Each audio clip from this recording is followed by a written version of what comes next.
আসসালামু আলাইকুম। নতুন একটি ভিডিওতে আবারও স্বাগত। আজ আমরা ব্রাজিল বনাম স্কটল্যান্ডের ম্যাচটির ফলাফল নিয়ে আলোচনা করব। এই ম্যাচটিতে কে জয়লাভ করেছে, কে কত গোল করেছে, কত মিনিটে করেছে ইত্যাদি বিষয়ে। আর আমার চ্যানেল নতুন হয়ে থাকলে ভিডিওটিতে একটি লাইক দিয়ে চ্যানেলটি সাবস্ক্রাইব করে রাখবেন। ধন্যবাদ। তো শুরু করা যাক। ফিফা বিশ্বকাপ 2026 গ্রুপ সি এর ম্যাচে স্কটল্যান্ডকে ৩-০ গোলে হারিয়েছে ব্রাজিল। ব্রাজিলের হয়ে ভিনিসিউস জুনিয়র ২টি এবং ম্যাটেউস কুনহা ১টি গোল করেন।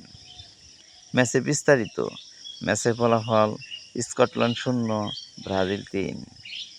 গোলদাতা ও সময় ৭ মিনিটে ভিনিসিউস জুনিয়র ব্রাজিল গোল করে দলকে ১-০ এগিয়ে নিয়ে যান।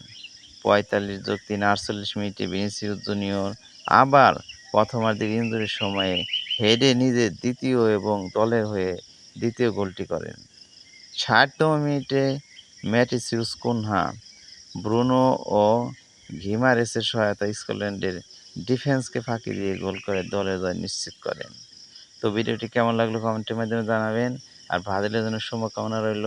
ব্রাজিল দ্বিতীয় পর্বে চলে গেল। সবাইকে ধন্যবাদ।